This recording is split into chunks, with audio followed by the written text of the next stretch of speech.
तो अगर कोई कमेंट करता है ना, देखो भाड़े की गाड़ी होगी, मतलब वो करेगा भाड़े की गाड़ी और वो दिखाएगा। अब अपने नकली होने की बात को देव गढ़वी इसीलिए स्वीकारते होंगे क्योंकि जब भी कोई गूगल पर देव गढ़वी टाइप करेगा तो उसे उनके एक्सपोज होने का वीडियो मिल जाता है। यानी लोगों को करोड़पति बनाते देव क्या खुद सड़क छाप है? इसका राज कुछ देर में तो खुलेगा ही, पर उसी के साथ आपको मिलेंगे एल्विश भाई, जिनकी अमीरी के भी पूरे इंटरनेट पर चर्चे होते रहते हैं। मगर फैक्ट भाई को एल्विश की वो तरकीब मिली है जहाँ उनके पास पैसा न होने के बावजूद वो आज करोड़पति है। अब क्यों, क्या, कैसे का सवाल उठाइए तो जवाब भी जरूर मिलेगा।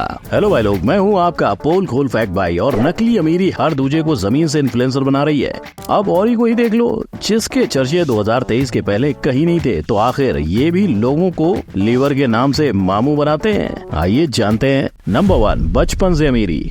जैसे अपने बचपन में लोग हॉट व्हील से खेलते थे, वैसे ही यदुप्रियम मेहता उर्फ YPM व्लॉग अपनी कार कलेक्शन के साथ खेलते हैं। इस नन्हे की कार कलेक्शन देखकर हर दूसरा इंसान YouTube पर दंग रहता है। लेकिन क्या सच में YPM के पास करोड़ों की कार्स हैं? वेल, चाहे मजाक में, पर एक व्लॉग के दौरान खुद YPM कह बैठे कि उनकी सारी कार्स लीज यानी किराए की है। पापा, एक सवाल है मेरा आपसे, जैसा हमारी लैम्बोर्गिनी भी लीज पे है, सबको पता ही है, मस्टैंग भी लीज पे है, तो मस्टैंग तो हमारी है भी नहीं। और यही वजह है कि इनके वीडियो के कमेंट सेक्शन में कई बार ये ट्रोल हो चुके हैं। मगर फिर भी बाज न आने वाले YPM का भांडा और एक बार फूट चुका है। एक बार YPM भैया 5,000 रुपए का हेयर कट करा के आए थे। जी हाँ, वही हेयर कट जिसके हम आज भी 50 रुपए से ज्यादा नहीं देते, और लास्ट में हेड मसाज भी लेते हैं। चलो हेयर कट कराया तो कराया, लेकिन हेयर स्टाइल कहाँ बदली? तो क्या एक्सपोज होने के डर से उन्होंने अपने इस वीडियो पर कमेंट ऑफ कर रखी है? ऐसे ही ऊट पटांग ब्लॉग्स डाल के YPM ने 1.8 मिलियन से ज्यादा सब्सक्राइबर कमा लिए, और उसी के साथ अब उनकी एक क्लॉथिंग ब्रांड भी है। नंबर 2, फेकू माहेश्वरी। जो इंसान स्टॉप स्कैम बिजनेस का वीडियो डाल के स्कैम रोकता है, वो खुद भी एक स्कैमर ही है। देखो, जब आप गूगल पर संदीप माहेश्वरी नेटवर्थ सर्च करोगे तो आपको जवाब मिलेगा 33 करोड़ रुपए। लेकिन वहीं सच ये भी निकल के आता है कि संदीप यूट्यूब से 1 रुपया तक नहीं कमाते। यानी यूट्यूब पे वीडियो बनाने के पैसे उन्हीं की जेब से निकलते होंगे, राइट? इतना ही नहीं, संदीप भाई ने एक वक्त अपने 3 दोस्तों के साथ मिलके एक MLM कंपनी की शुरुआत भी की थी, लेकिन वो भी डूब गई। मतलब जिन MLM को वो खुद एक्सपोज करते हैं, पहले वो भी वही करते थे। अब आप ही बताओ, इसमें संदीप वर्सेस विवेक बिंद्रा की कंट्रोवर्सी का कोई मतलब बनता है? ऐसी कंट्रोवर्सी खुद संदीप पे भी आन पड़ी थी जब उन्होंने संस्कृत भाषा का अपमान किया था। किम करिष्यामि, अहम खाना बनिष्यामि।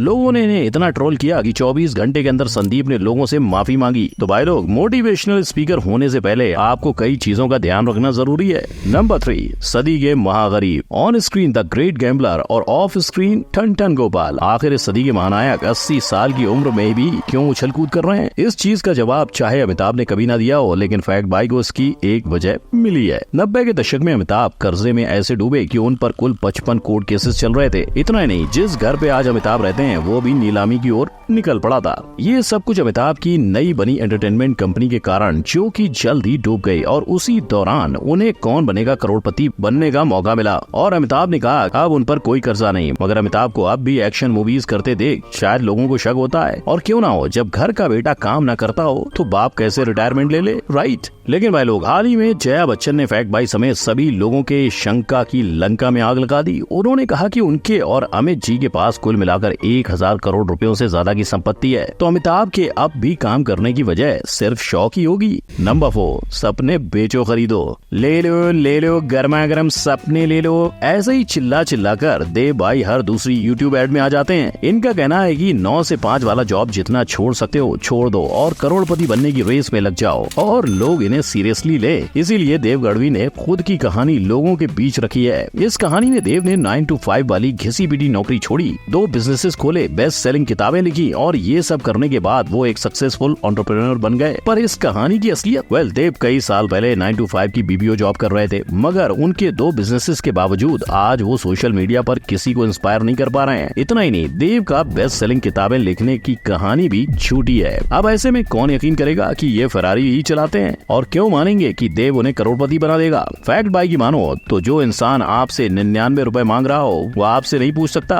कि आप अभी तक करोड़ करोड़पति क्यों नहीं बन पाए? और माफ करना क्योंकि जल्दी अब आपको भी इसकी यूट्यूब एड्स आने वाली है। नंबर 5, राव साहब की असलियत। जो दिखता है वही बिकता है, लेकिन अगर जो जैसा दिखता है वो वैसा हो ही ना। तो कुछ ऐसी कहानी एल्विश यादव की भी है, जिनकी अमीरी के बारे में तो सभी जानते हैं, लेकिन उसके पीछे का राज कोई नहीं जानता। इसे समझने के लिए आपको खो गए हम कहां मूवी को जानना पड़ेगा। इस मूवी में बताया गया कि कैसे इन्फ्लुएंसर्स एक नकली जिंदगी का शिकार होते हैं और जो भी खेल होता है वो सब स्पॉन्सर्स का होता है। यानी पहले फॉलोअर्स बनाओ और फिर फॉलोअर्स को बनाओ। बनाया तुमको। आप ही बताओ, आज तक कोई बिग बॉस विनर की इतनी वाहवाही हुई है जितनी एल्विश की हुई? नहीं ना। नहीं तो सिर्फ एल्विश ही हर जगह कैसे? इनफैक्ट एल्विश की सिर्फ एक कंट्रोवर्सी ने मुकेश भाई के 1200 करोड़ डुबा दिए। इसका भी राज मार्केटिंग और पीआर टीम के पीछे ही छुपा है। कहीं एल्विश को फेक हिंदू कहा गया तो कभी राव साहब ने किसी को चपेट मार दी।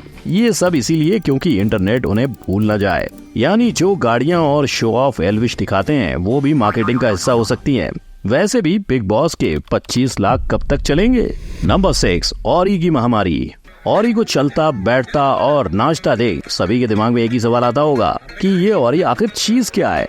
मगर क्या आपने कभी सोचा है कि आखिर क्यों 2023 के पहले किसी ने ये सवाल नहीं पूछा? शायद इसलिए क्योंकि औरी उससे पहले अपनी जिंदगी प्राइवेट रखना चाहते थे और 2023 में पेपराजी ने उन्हें एक्सपोज कर दिया। लेकिन जो भी हो, आज तो पूरा इंटरनेट बिना रुके सिर्फ औरी के बारे में ही बात कर रहा है, जिसके साथ कई सेलिब्रिटीज भी औरी के चर्चे करते नहीं थकते।